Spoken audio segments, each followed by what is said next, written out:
prometo aos irmãos que eu não vou me delongar muito, não vou demorar muito, vai ser uma saudação.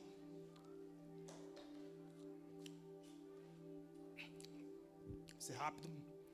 Atos dos Apóstolos, capítulo de número 2 e o verso de número 4:2. Atos dos Apóstolos, capítulo 2, verso 42. De manhã, a presbítera Aline esteve aqui. Quem esteve de manhã aqui? Eu não estive, eu trabalho, mas deu para mim acompanhar a mensagem. E é difícil pregar depois dela, meus irmãos, é difícil. Só Jesus na causa dos viventes. Mas vamos lá. Quem achou, diga eu. Diz assim, versão NVI. E eles se dedicaram ao ensinamento dos apóstolos e na comunhão, do partir do pão e nas orações. Mais uma vez. E eles se dedicaram ao ensinamento dos apóstolos e à comunhão e ao partir do pão e às orações. Você pode dizer amém por isso? Você pode dizer amém por isso? Amém. Querido, a João Ferreira de Almeida, a Bíblia, eu gosto muito dessa Bíblia. A João Ferreira de Almeida diz assim: e perseveravam na doutrina dos apóstolos, e na comunhão, e no partir do pão, e nas orações. A versão que nós lemos aqui, a NVI, ou a Nova Versão Internacional, diz assim: e eles se dedicavam ao ensinamento dos apóstolos, e na comunhão, ao partir do pão e às orações. A King James 1611, porque essa nova versão é um pouquinho desatualizada, eu gostei mais desta versão, 1611. E eles continuaram firmemente na doutrina dos apóstolos, e na comunhão, e no partir do pão, e nas orações.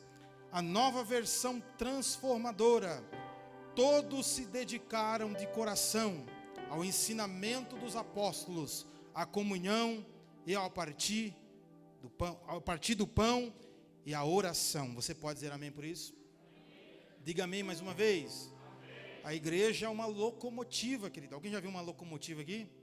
Alguém já teve o prazer? Aquela Maria Fumaça. Quem nunca teve a oportunidade, ainda existe, né? Apesar que aqui em São Paulo acho que não tem. Aquelas primeiras locomotivas que era alimentado a lenha. É a lenha, pastor? Era a lenha ao carvão, uma coisa assim. Você joga, quanto mais joga, mais ela vai. Quanto mais você joga, mais sai fumaça. Por isso é o nome Maria Fumaça, é uma locomotiva. Somos alegres. Apesar do mundo aí fora, as pessoas terem duras novas, notícias ruins, né? Notícias que nos desanimam. Quando a pessoa chega para nós daquele jeito, cabisbaixo, moribundo, reclamando de Deus e o mundo, nós temos uma palavra de vitória, uma palavra de perspectiva nova, dizendo: Jesus está voltando, e nós ansiamos pela volta de Cristo. Quanto mais o mundo entra em crise, mais a gente entra em Cristo. Você pode dizer amém por isso? Se eu fosse aqui pregar este texto, queridos, eu não vou pregar esse texto, mas eu quero fazer menção dele. Você vai entender que a igreja, ela tem alguns valores. E quando eu vejo a história de Cristo e pego a história do Cristo que você serve, que eu sirvo, que a igreja serve, nós vamos ver que ele nos deixa alguns valores, sim ou não? Quando a gente pega a história da Bíblia, nós vamos ver que Cristo permeou nesta terra, e ele pegou alguns discípulos, granjeou para si alguns discípulos. E cada discípulo que Jesus trouxe para si, tinha uma mentalidade, um jeito de falar, um costume que aprendeu dentro da sua casa. e alguma característica que ele carregava da sua família, porque isso é normal. Eu tenho por costume de comer macarrão com feijão e arroz, e tem gente que quer me bater quando eu falo isso, que eu como macarrão com arroz e feijão. Outra diz, não, macarrão é só macarrão, não pode misturar com feijão. Eu digo, mas foi assim que eu aprendi em casa, foi assim que manhinha me ensinou a comer arroz com feijão e macarrão. Tem uns irmãos querendo me bater aqui, porque eu disse isso. Mas tem irmãos que gostam de comer macarrão e é só macarrão. Não misture macarrão com feijão. Isso é costume, querido.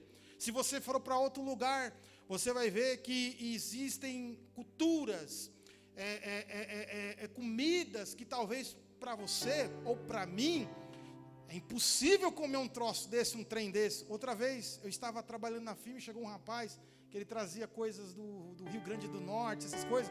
Ele trouxe aquele monte de passarinho, eu sei lá o nome daquilo, aquele monte de franguinho pequenininho, e deu para mim comer. Eu falei, rapaz, mas que troço, trem doido é esse? Outra vez ele voltou e trouxe aquelas tanajuras. Ah, comeu isso, pastor? Nunca comeu? Meu Deus do céu, eu já comi já. Aquelas tanajuras, olha os irmãos aí, ó, um dá risada, porque paulista não sabe o que é isso.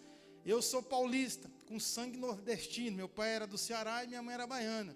Então, às vezes, aflora essa ideia de comer essas iguarias. Costume.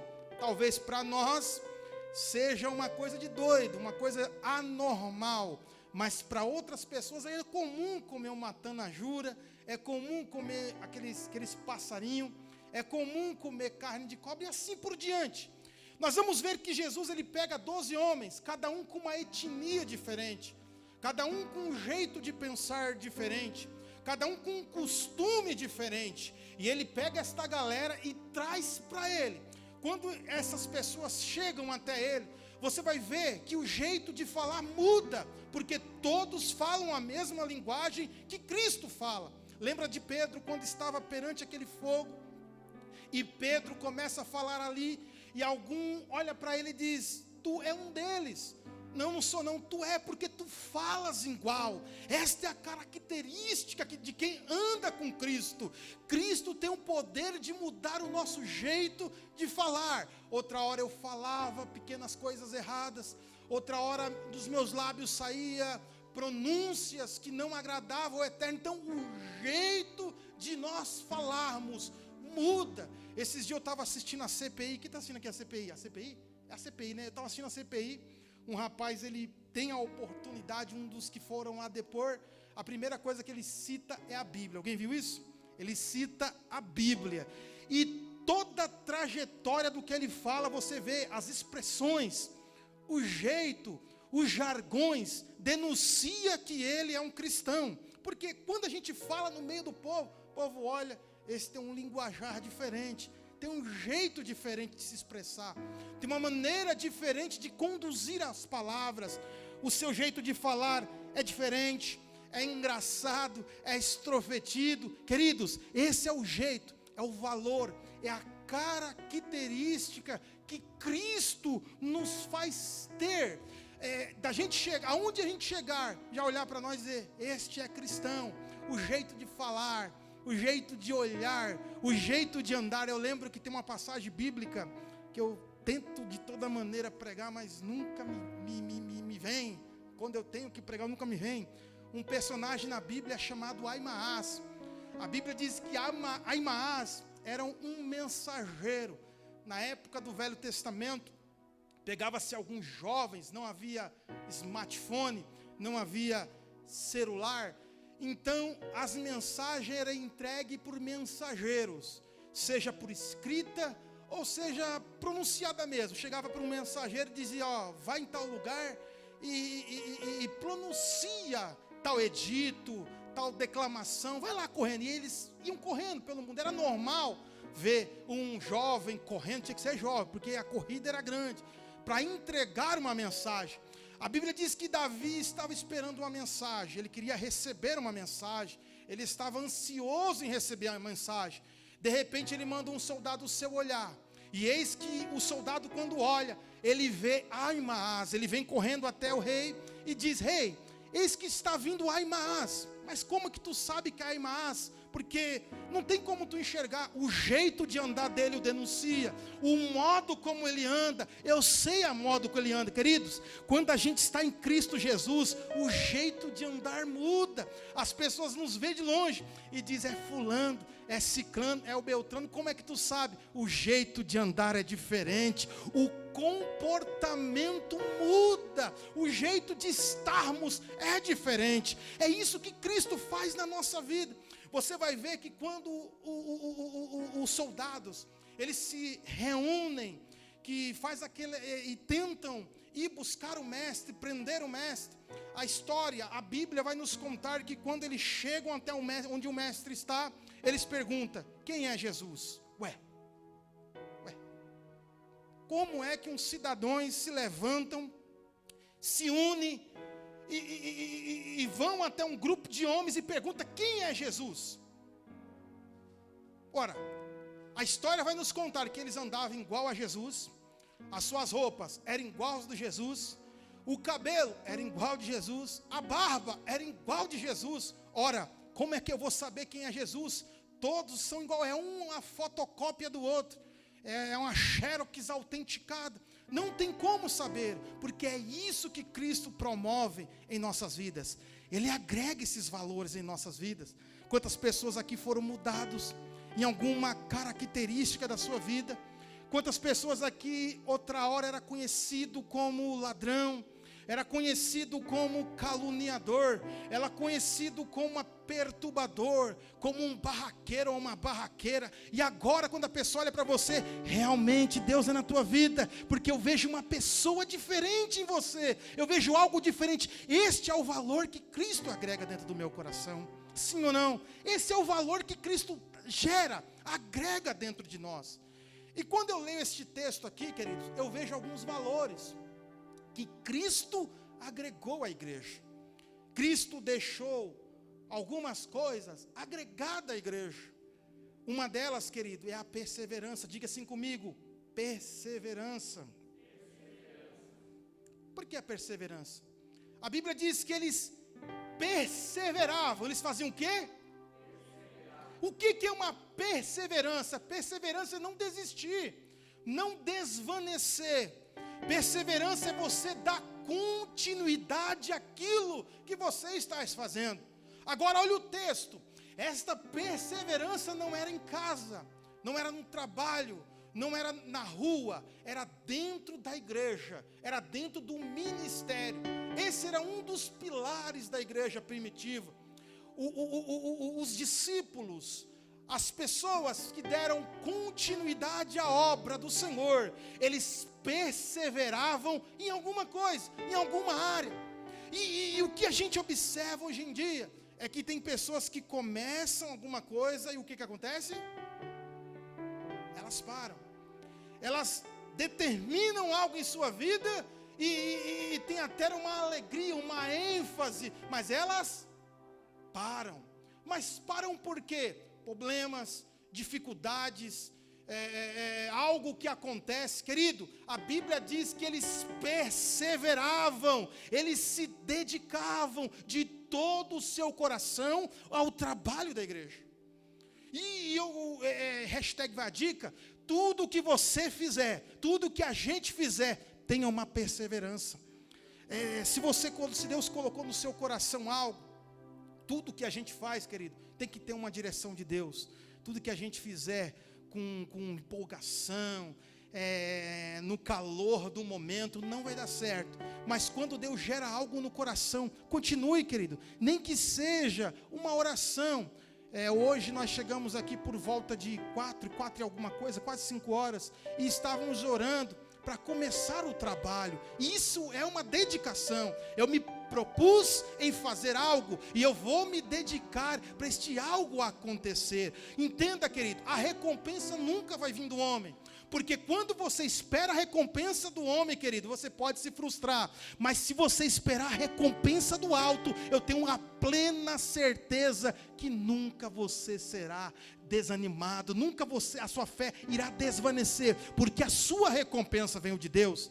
Então esta é uma característica da igreja.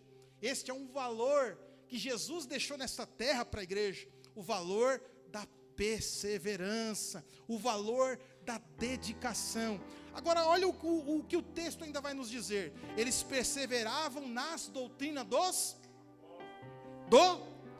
eu gosto de uma versão mais abrangente. Quando se fala doutrina, as pessoas que são um pouco antigas, não é que eu sou antigo não, meu irmão, por favor, eu ainda tenho uns 20 alguns anos aí, não sou antigo não. Pastor né pastor? Você não? Aleluia. Então quando se fala doutrina, os irmãos, meu Deus, doutrina. Alguns textos bíblicos vai nos falar ensinamentos dos apóstolos.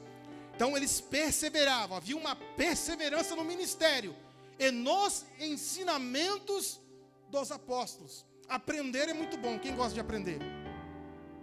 Olha, estou mentindo aí não, né? Gosta de aprender, né? Gosta? Gosta não? A nossa vida, dizia meu pai, meu finado pai, que acho que você já ouviu isso, que ele iria morrer aprendendo. Ele mexia com eletricidade. Ele gostava de brincar com eletricidade. Então toda vez ele aprendia um negócio novo e vinha falar para mim.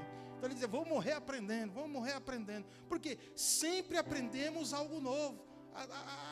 A vida é uma escola. Sempre aprendemos algo novo, não é assim? Mas a Bíblia vai nos dizer que eles se dedicavam ao ensinamento dos apóstolos. Havia uma dedicação. Havia um comprometimento em aprender alguma coisa. Eu tenho um desejo de aprender o quê? Os ensinamentos. E os ensinamentos dos apóstolos eram baseados o quê? Na Torá daquela época, na Bíblia, na Tanar daquela época. Então todo o ensinamento vinha a parte de Deus e era transmitida por esses apóstolos, que por sua vez os discípulos ouviam e seguiam os ensinamentos. Querido, aprenda isso nessa noite. Tenha perseverança e tenha o que? O prazer em aprender. Mas não só isso. A Bíblia também vai nos dizer que eles tinham comunhão. O que eles tinham? Um com os outros. Diga assim, comunhão com meu irmão. Diga mais uma vez. Pastor, o que o senhor está querendo dizer?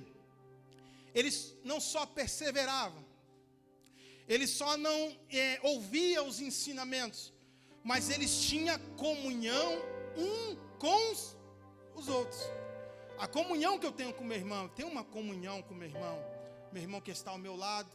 Às vezes ele não me deu paz, Senhor, não me comprometeu, mas eu tenho esta comunhão com ele. A Bíblia diz que eles tinham esta comunhão, mesmo com os que não falavam, mesmo com os que não davam um bom dia ou não cumprimentavam, porque a própria Bíblia vai nos dizer que eles vendiam as suas propriedades, entregavam à mão dos apóstolos para que eles assim sustentassem a todos.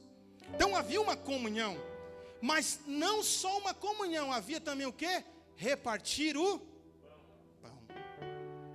O que eles faziam? Eu estou um pouquinho rápido, porque não é esse texto que eu quero pregar. E o que eles faziam? Mas pastor, o que é um repartir o pão?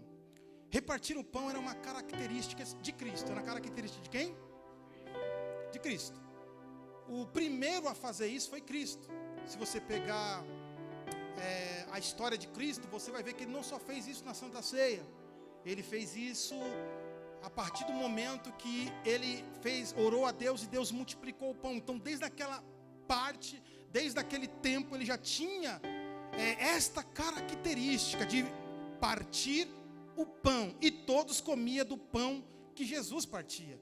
É interessante que alguns séculos atrás, a igreja era conhecida como igreja do partir do pão.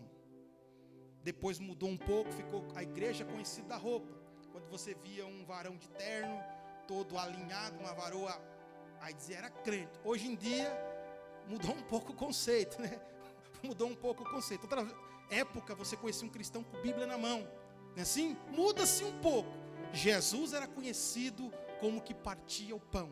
Então os discípulos agregam esses valores para si e começam a partir o pão entre si, porque Cristo nos deu esse valor, agregou sobre as nossas vidas esse valor. Então eu reparto o pão com o meu irmão. Só que o mesmo texto vai nos dizer que eles não só faziam isso, eles eram unânimes na oração. Eles eram o quê? Então nós temos aqui uma igreja que persevera. Nós temos uma igreja que recebe os ensinamentos. Nós temos uma igreja que tem comunhão. Nós temos uma igreja aqui que ela reparte o pão. E nós temos uma igreja que ora. Você pode dizer amém por isso? É gostoso, né, meu querido? Que bênção. Uma igreja que se dedica, uma igreja que reparte o pão, uma igreja que tem comunhão, uma igreja que recebe os ensinamentos e uma igreja que ora. Não é isso? É bênção ou não é bênção sobre as nossas vidas? Eu quero que você abra a sua Bíblia aí, livro de Atos, capítulo 2, e o verso 46. O mesmo capítulo. Eu só quero ler o verso de número 46. É bom que se fale isso. O papel do cristão dentro da igreja. Diz assim, livro de Atos, capítulo 2, verso 46. E todos os dias continuavam a reunir-se no pátio do templo. E partiam o pão em suas. E partiam o pão em suas. E partiam o pão em suas. E partiu o pão em suas. Mais uma vez. E partiu o pão em suas. E partiu o pão em suas. Amém. Você pode aplaudir o Senhor nessa noite?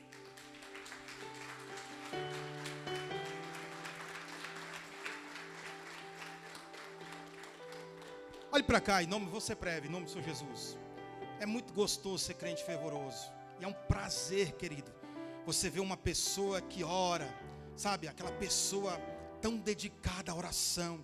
Eu conheço, porque já faz algum tempo que eu não vejo, um varão que ele ficava com a chave da igreja, ele fica com a chave da igreja, e os cultos de semana, os cultos começam por volta de 8h15, assim, 5 horas da tarde, ele tinha um prazer de estar na igreja. E o que você faz na igreja, meu irmão? Eu vou orar, eu tenho um prazer de orar, ô crente fervoroso. Certa feita ele contou para nós que ele estava numa lotação, essas lotações acho que não existe mais, sei lá. E ele sentou no banco da lotação, daqui a pouco sentou um rapaz dele, começou a entortar o rosto começou a entortar, ele só olhou para ele e falou, rapaz, fique quietinho aí, eu sei que é você. Isso é intimidade, querido. Isso é pessoa que tem oração com Deus. Isso é uma pessoa que tem graça na oração. Ele tem Cristo na vida. Igrejas que tem pessoas fervorosas, pessoas que têm a graça do Espírito Santo, pessoas que são instruídas na palavra, no ensinamento. Você pode conversar qualquer assunto com ele ou com ela, que ela conhece de cor salteado. Por quê? Porque persevera nos ensinamentos da Bíblia. Pessoas que têm comunhão com o outro, chega na igreja, tem o prazer de dar paz ao Senhor. Eu tenho comunhão com todos, eu tenho comunhão com todo mundo.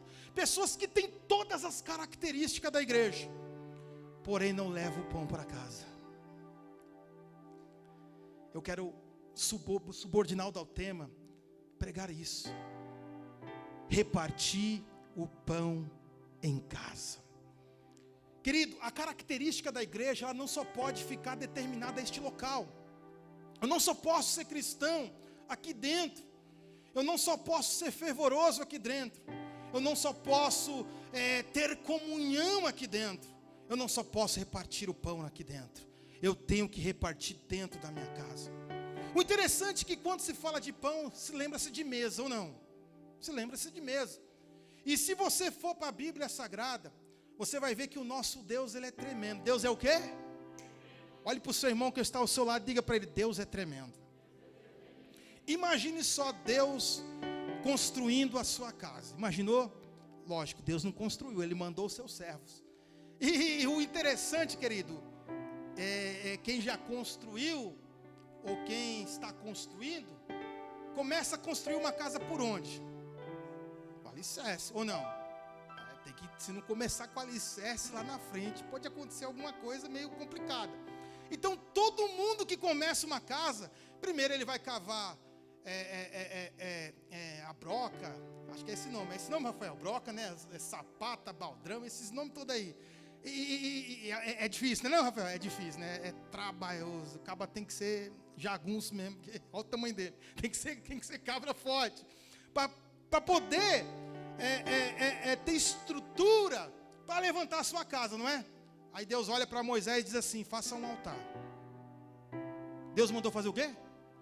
Ele manda construir a casa dele, o templo dele, aonde será, aonde ele vai revelar a sua presença. Deus diz: não faça sapata, não faça baldrame, não faça nenhum alicerce, comece pelo altar. A minha casa primeiro começa pelo altar. Deus, ele trabalha nesta ideia, que o altar começa onde? Em casa. Aonde começa o altar?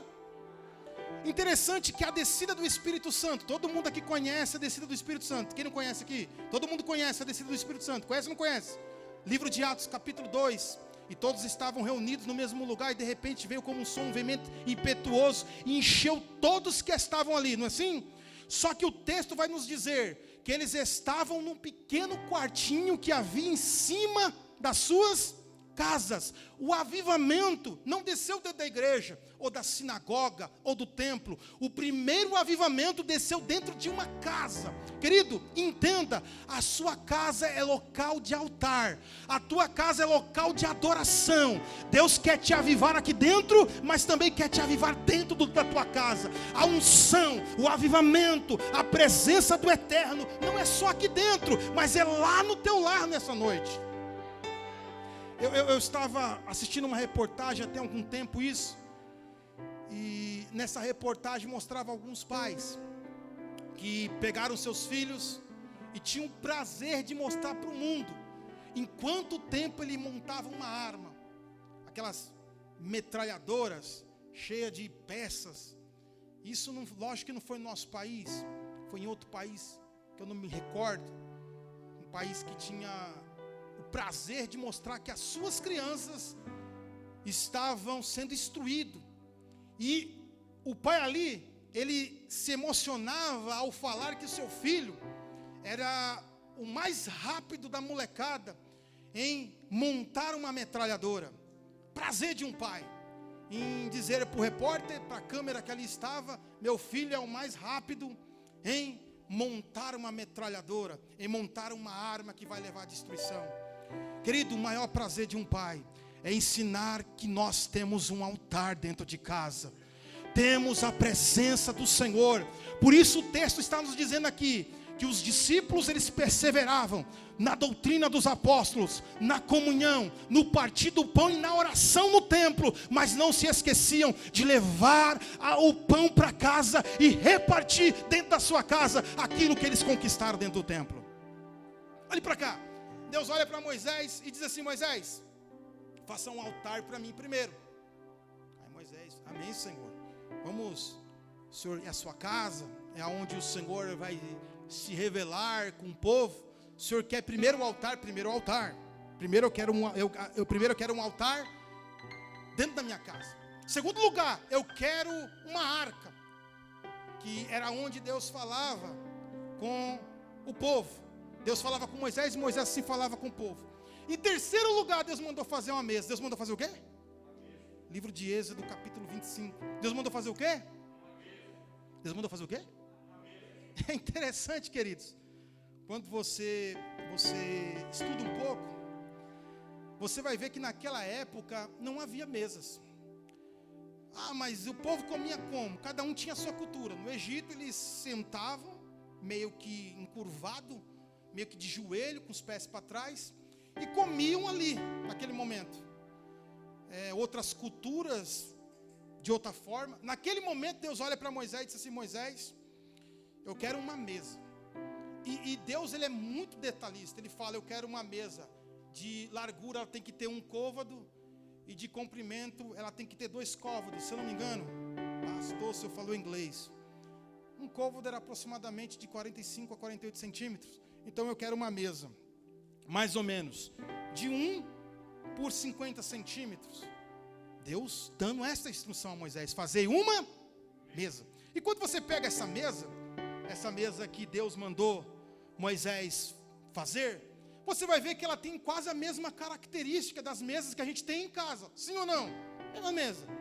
Ela tinha que ser um pouco alta, não muito alta, não muito baixa. E tinha que ter essas características. E Deus disse para Moisés: faça essa mesa, porque na minha casa tem que ter mesa.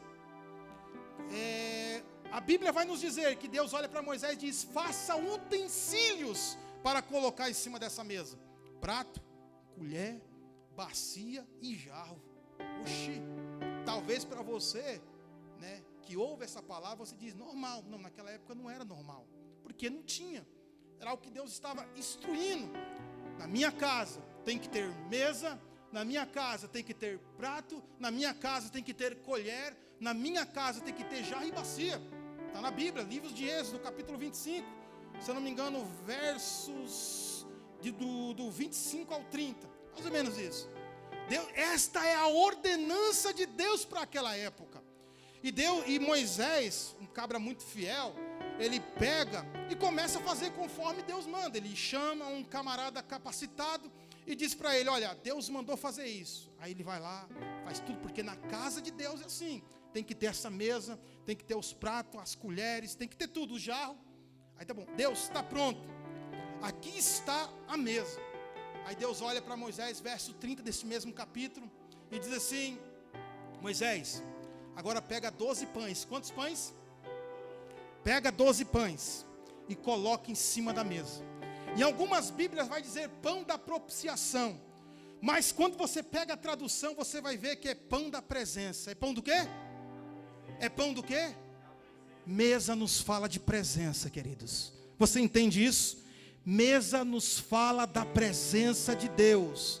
Deus está dizendo para você nessa noite: a sua mesa, a minha mesa, a nossa mesa, nós temos que trazer a presença dEle para ela. Queridos, hoje em dia, você que vê esses projetos de apartamento, não sei se você já teve essa oportunidade. Outra época eu estava procurando um apartamento e você vai ver que uma mesa não cabe lá dentro, é ou não é? Não cabe uma mesa. Você vai ver que é uma espécie de balcão, uma espécie de algo que se põe assim na parede, e põe-se vários banquinhos, e cada um come olhando para a parede, não é isso? Aqui a Bíblia vai nos dizer que Deus ele faz essa preparação para dizer: na mesa é lugar de presença, é lugar de comunhão, é lugar aonde eu quero habitar, onde eu quero falar, onde eu quero estar. Tem que levar a presença de Deus para a sua mesa. O interessante, queridos, é que se alguém tivesse em pecado, não podia participar da mesa de Deus, sim ou não? Eita, meu, que Deus doido. Se alguém tivesse em pecado, ele não poderia participar da mesa de Deus, porque a mesa de Deus é santa. A mesa de Deus é o quê? Nós estamos falando da casa de Deus aqui. Então na mesa não podia participar qualquer um, só podia participar aquele que estivesse com sua vida plena. Só que tem uma boa notícia: se você tivesse escorregado, feito alguma besteirinha, então tirava-se tudo dessa mesa, colocava-se um ninho fino sobre a mesa.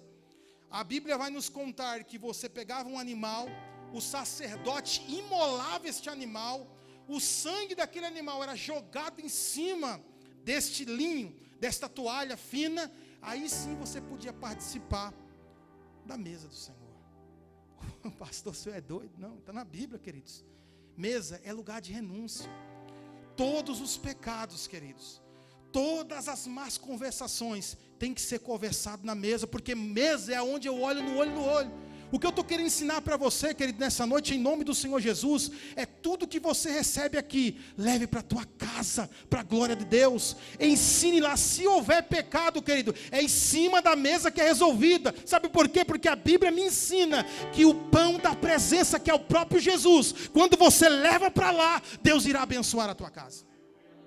Eu lembro que, isso já faz muitos anos, eu já estou todo... Se eu for falar aqui o que está aqui, meus queridos, não estou nem olhando para o tablet, olhe para cá. Eu lembro que há alguns anos, faz muitos anos isso, minha mãe congregava num determinado ministério, e ela já estava ali há algum tempo. Então era normal minha mãe ir para a igreja, queria levar a gente, Só que nós tudo rebelde, eita, pessoalzinho rebelde. Não queríamos ir para a igreja. Quando eu falo nós, era eu e minhas irmãs. Queríamos ficar em casa, queríamos ficar ali. E minha mãe levava obrigado. Eu ia, mas era daquele jeito. Tanto eu como as minhas irmãs. E eu lembro que minha mãe, ela até tentava, mas via que a gente só piorava as coisas quando ia obrigado. Então, vou orar e Deus vai fazer a obra. Foi quando eu conheci Jesus. Foi meio complicado, mas conhecemos Jesus. E eu falei, mãe, eu não quero congregar com a senhora, eu quero congregar numa igreja que tem um pessoalzinho, que são meus amigos. Minha mãe, amém, o importante é você estar na igreja. Eu lembro que os cultos eram avivados, era uma igrejinha pequena, mas alegria, prazer de estar na presença do Senhor. Quando eu chegava em casa, eu trazia o Senhor comigo. Não é que minha mãe não trazia o Senhor com ela, mas por causa das provas, das lutas, minha mãe baixava a cabeça e chegava em casa com a cabeça baixa. E quando eu chegava da igreja, eu chegava pulando, alegre, dando risada, bagunçando com todo mundo, fazendo o maior escândalo dentro de casa. Eu trazia o Senhor comigo, não deixava ele na igreja, eu levava ele comigo. E sem que eu percebesse, minhas irmãs olharam para mim e falaram assim, Flávio, que hora que é o seu culto? Tá hora, mas eu gosto de chegar um pouquinho cedo, né? Porque eu sento no banco lá, fico lá. Não, nós queremos ir com você. Nunca chamei, nunca convidei. Só de eu levar a presença do Senhor para o meu lar, para a minha casa, elas tiveram a vontade de ir para a igreja. Querido, em nome do Senhor Jesus, leve Jesus para a tua casa nessa noite. Que o Espírito Santo de Deus possa te impulsionar a ser uma pessoa alegre, uma pessoa que não vai chegar cabisbaixo reclamando do pregador, reclamando do grupo de louvor, reclamando do pastor, mas vai chegar lá dentro dando glória e adorando ao Senhor. Quando chegar lá dentro e a pessoa vai olhar para a tua cara, o que aconteceu? Não sei, sei que eu estou alegre porque eu trouxe a presença do Senhor para a minha casa, para o meu lar, para onde eu habito na casa.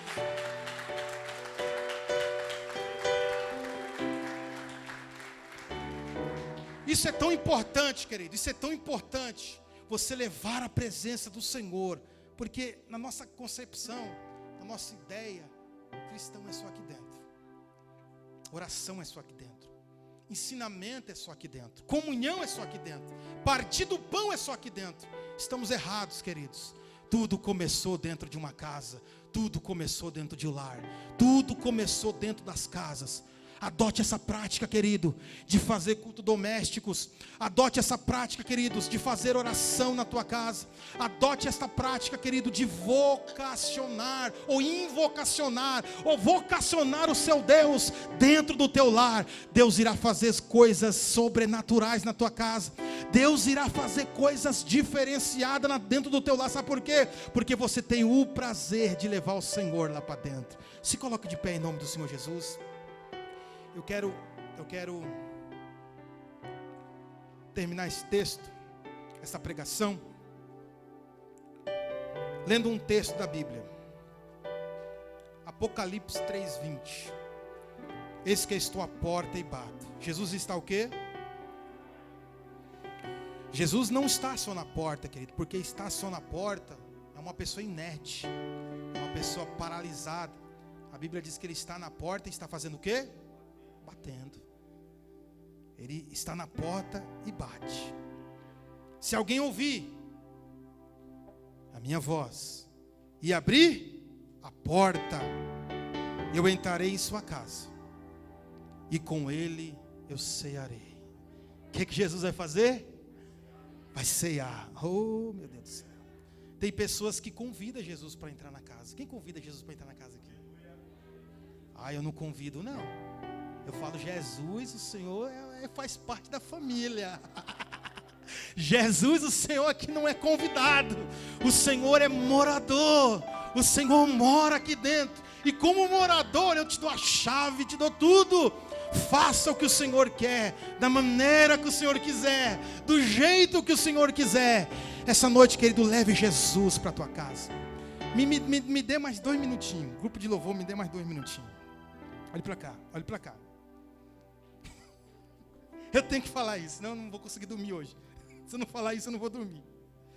Quantos pães tinha na mesa de Jesus? Quantos pães tinha na mesa de Jesus? 12. Aprenderam, irmãos. Tinha 12 pães. Só podia comer os sacerdotes. O que podia comer? Mas, rapaz, se eu tivesse naquela época, eu ia sair na mão com um. Quer dizer que o pão da casa de Deus, só os sacerdotes podiam comer, só os sacerdotes. Meu Deus. Só o pastor podia comer aqui, só os pastores. Os irmãos iam ficar olhando para a cara do outro e dizer, rapaz, mas só o pastor pode comer? Está na Bíblia, Êxodo 25. Só os pastores podiam comer. Aí vem Jesus, vem quem? E o que ele faz? Ele pega o pão e faz o quê? Reparte. Ele é o sacerdote, ele é o sumo sacerdote. Então ele, como sumo sacerdote, eu faço o que eu quero. Ele pega o pão e reparte. E dá para todo mundo. Quem quer comer, eu tenho o pão. Pego da mesa do meu pai e reparto com todos. É ou não é? É ou não é assim? Esse é Jesus que a gente serve. Ele pega e dá de graça. Aquilo que o homem separa, aquilo que o homem faz divisão, vem Jesus e diz, é para todos. Eu venho e reparto. Lembra daqueles dois homens no caminho de Emaús? Quem me lembra? Quem lembra? Quem lembra? Quem lembra? Lá vinham eles descendo no caminho de Emaús, dois discípulos de Jesus. E lá estão vindo os dois discípulos de Jesus. Meio cabisbaixos, meio pensativos, porque Jesus era morto, Jesus morreu e já é o terceiro dia, e ele fez uma promessa, e nessa promessa, ele disse que iria voltar, iria ressuscitar, e hoje é o terceiro dia, e nada aconteceu. Então eles iam descendo, eles saíram de Jerusalém, e começaram a andar pelo caminho até Emaús, falando. De repente veio um viajante, veio quem? Um viajante, se apresentam a eles. E a Bíblia diz que esse viajante conhecia muito a Bíblia, porque ele começa a falar, e não deixa mais aqueles dois discípulos falar, ele começa a falar desde Moisés até os discípulos, até os apóstolos da atualidade, escorrer a Bíblia, falar, permear a Bíblia. E aqueles dois discípulos sem saber nada, eles não sabiam quem era, os olhos estavam fechados, mas o homem fala demais, o homem prega demais, o homem conhece muito a Bíblia. De repente a Bíblia vai nos dizer que o dia está acabando, o dia está se declinando, sabe? O sol está caindo, e era comum naquela época você dar abrigo a um viajante, era comum naquela época você ceder a oportunidade de um viajante adentrar na tua casa, sim ou não? Era daquela época.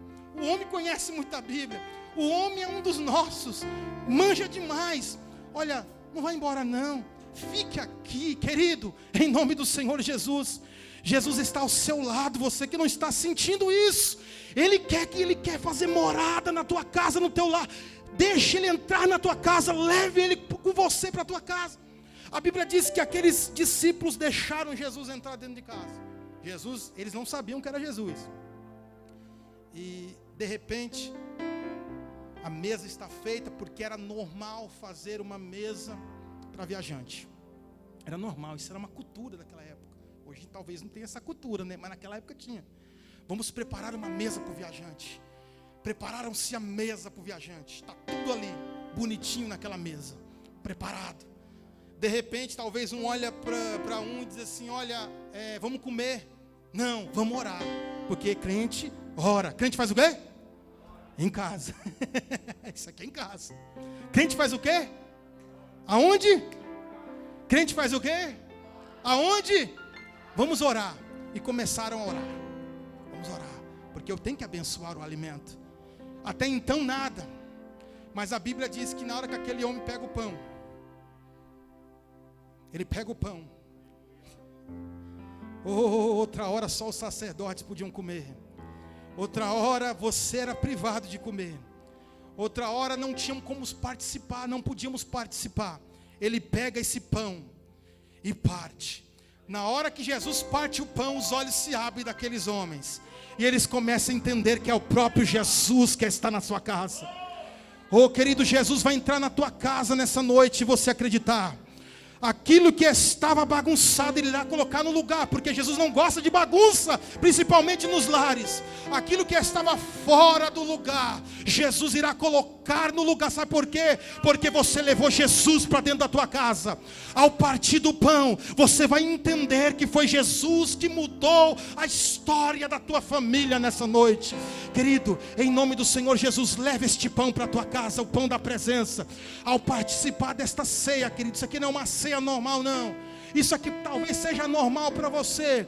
Esta ceia aqui será a ceia da presença. Essa será a ceia da renovação de baterias. Essa será a ceia que você irá dizer a partir de hoje: eu não quero ser mais eu quero ser uma nova pessoa em Cristo Jesus. Esta ceia que você irá tomar nessa noite será uma ceia diferenciada. Você irá levar esta presença para a tua casa. Esta presença irá entrar lá dentro e algo novo vai acontecer em nome do Senhor Jesus. Oh, aleluia! Se você acredita nisso, aplauda ao Senhor Jesus.